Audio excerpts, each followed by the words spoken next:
बिस्मिल्लाहिर्रहमानिर्रहीम। अस्सलाम वालेकुम। 4.2 का क्वेश्चन नंबर 3 फैक्टराइज करेंगे। हमारे पास क्वेश्चन है 8x3 + 12x² + 6x + 1। इस क्वेश्चन को हम सॉल्व करेंगे। फार्मूलाज मैंने आपको पहले से ही करवा दिए हुए हैं। मैंने इधर क्वेश्चन भी पहले से ही लिख लिया है। यहाँ कौन सा फार्मूला लगेगा मैं आपको वो लिख देती हूँ। इधर फार्मूला जो है वो हमारे पास हमने इसका क्यूब बनाना है। हमें पता है कि 2 × 2 × 2 = 8 होता है, तो हम इसका क्यूब बनाएंगे। 2x क्यूब बन जाएगा, ठीक है। इसी तरह से b का भी बनाएंगे। ये वैल्यू हमारे पास b है, इसका b3 हो जाएगा। और फार्मूला मैं आपको पहले लिख देती हूँ। a + b³ होता है a³ + 3ab + 3ab² + b3। तो मैंने a3 आप लोगों को इधर लिख दिया है, b3 की वैल्यू भी बना दी। अब हम लिखेंगे 3a² b 3 लिखेंगे, a की वैल्यू 2x है उसको लिखेंगे। फिर उसके बाद b की वैल्यू लिखेंगे। b की वैल्यू हमारे पास है b नहीं 1 लिखेंगे। नेक्स्ट में हम अब लिखेंगे 3ab²। तो 3 लिखेंगे पहले, a हमारे पास 2x है वो लिखेंगे, और b हमारे पास 1 है, 1 का स्क्वायर लिखेंगे। अब ये वैल्यू हमारे पास आ गई। हमने इसको फार्मूला तो खोल दिया। अब हमने आपके सामने फार्मूला भी लिख दिया है। अगर वैल्यू इस तरह से लिखी हो उसको क्लोज़ करने के लिए हम इस तरह से लिखेंगे, और अगर हमारे पास बंद फार्मूला हो तो हम उसे खोलकर इस तरह से लिख सकते हैं।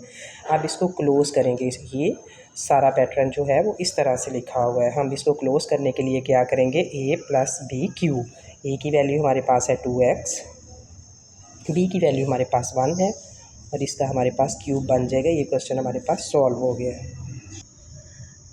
अब इसी एक्सरसाइज का क्वेश्चन नंबर 3 भी मैं आपको करवाऊंगी, क्योंकि ये 1 से थोड़ा चेंज है, तो मैंने कहा आपको इसकी भी समझ आ जाए, क्योंकि 1 से अगर आप इसको एक्सप्लेन करेंगे तो ये नहीं हो पाएगा। लिहाजा मैं इस क्वेश्चन को लिखती हूँ। मुझे उम्मीद है कि आप लोगों ने फार्मूला जो है वो पिछले क्वेश्चन में याद कर लिया होगा। अब इसके सिंपल हम करेंगे x का क्यूब, इसी तरह से 216। अगर हम 6 को 6 से मल्टीप्लाई करेंगे तो 36 आ जाएगा। फिर इसको 6 से मल्टीप्लाई हम करेंगे तो 216 आ जाएगा।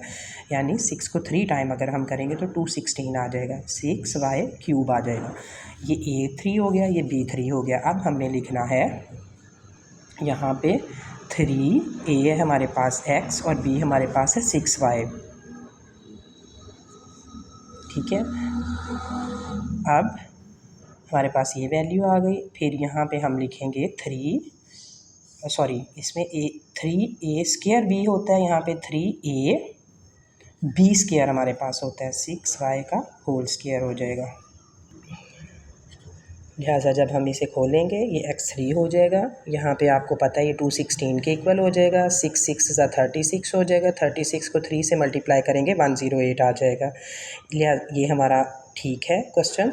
और इसमें हम करेंगे 6 3 × 18, लेकिन हमारे पास यहाँ पे 48 आ रहा है।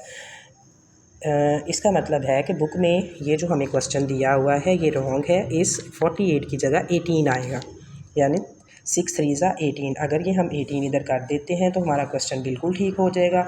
अब इस क्वेश्चन को हमने जैसे पिछले फार्मूला में मैंने इधर बताया था कि इस फार्मूला में अगर इस तरह से वैल्यू दी हो हम इसे क्लोज़ कर देते हैं, क्लोज़ किया हो तो हम इसे खोल देते हैं फार्मूला को। अब हम यहाँ पे इसको क्लोज़ करने लगे हैं। x a की वैल्यू है हमारे पास, a + b हमारे पास 6y है, और इसका हम क्यूब ले लेंगे। ये क्वेश्चन यहाँ सॉल्व हो गया है।